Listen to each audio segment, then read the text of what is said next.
Yo, what's up guys, it's ApTreX here. In today's video, we'll be taking a look at Eden Emulator version 4.3 update, which has massive improvements for Android devices. I'll be talking about the full setup, best settings as well as gameplay test for games like Red Dead Redemption, Pokemon Legends ZA, Dragon Ball Sparking Zero and lot more. So before getting started, if you guys are new here, hit that like button, subscribe, turn on all notification as I keep you guys up to date with all the latest emulation videos. With that being said, let's get started. So right here, 15 hours ago, Eden Emulator version 0.0.4 revision 3 was released. This release focuses on fixing overall regressions found since 0.0.3. As always, clear your shader cache after updating to this brand new version of Eden Emulator. Now here is one of the most important critical changes. Firmware version 21 is now supported inside Eden Emulator, so that's pretty cool. Some menus are missing, and here are all the universal changes across all the platforms such as Windows, Mac and Android. In some games you can get up to 10 FPS extra now, and if we just go and scroll down to the Android changes, you guys can see this is a huge changelog. Fixes crashes on Unreal Engine 4 games, so they should be more stable now. Fixes crashes in Assassin's Creed 3. Custom CPU ticks can now be used by typing value manually. A new option to add or choose the app language manually has been added. Fixed carousel view,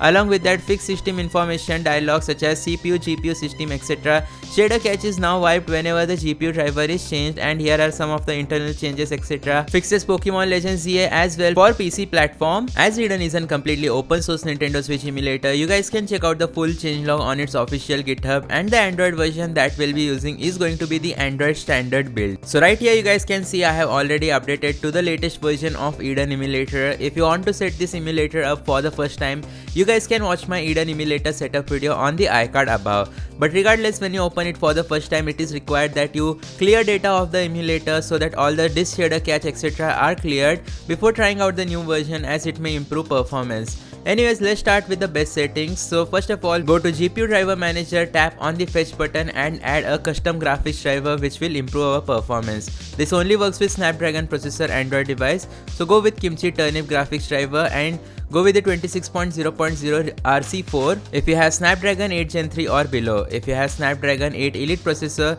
go with the Qualcomm version 849 graphics driver. So that's what I'll be doing for today's video, and as you guys can see, Eden has automatically cleared all shader caches, and this is because once you add a graphics driver, it is automatically done, so you don't need to clear data if you add a graphics driver. Once that has been done, we'll apply the best settings. So limit speed percentage, you can set it to 400% or turn it off. It completely is your choice. If you want more than 60 FPS, you can turn it off. Resolution scaling, make sure to set it to 0.75x. Enable force maximum clocks asynchronous shader. VSync mode, set it to mailbox. Scroll down, aspect ratio stretch to window. These are the usual best settings that we apply. You can also enable performance overlay and device overlay. I won't cover those in today's video.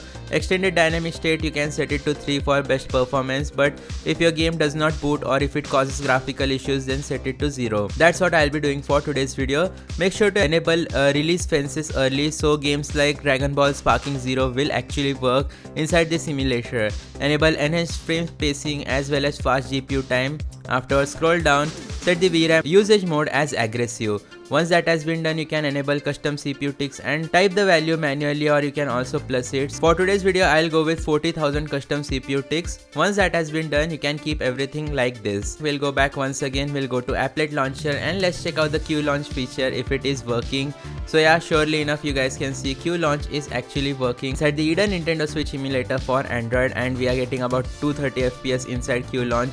That's why it's super fast, so that's pretty cool. You can also enable multiplayer gameplay. As you know, you can host your own room or join an existing one to play with your people. With all of that out of the way, let's start off by testing off our first game, which is going to be Red Dead Redemption 1, the game which is coming to Android devices pretty soon in its Netflix edition. You guys can hit that like button, subscribe, turn on all notification to stay up to date with it.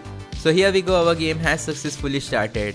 In the previous version of Eden Emulator, I was getting about 20 to 23 FPS in open world areas. Let's find out how well does it work now. So I'll simply press the plus button and start the game ASAP. Gameplay test. So here we go, our game has successfully started, and you guys can see the FPS at the top left corner of your screen. As I mentioned before previously, I was getting about 23 FPS in this same scenario. If you watch my Red Dead Redemption video, you guys will understand. Right now I'm getting about 30 FPS, which is definitely very playable, and This is a very demanding game, especially on Snapdragon 8 Elite, which does not have turnip graphics driver.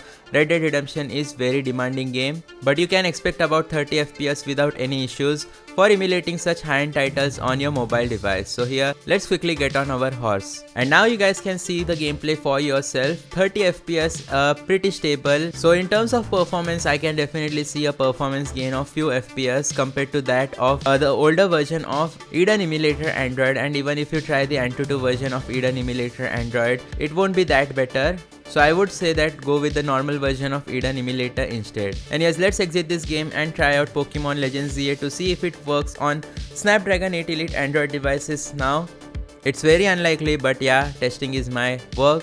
And unfortunately, nope, it still does not work. So anyways, that's going to be it for today's video. I'll see you guys in my next video. Thanks for watching. Goodbye.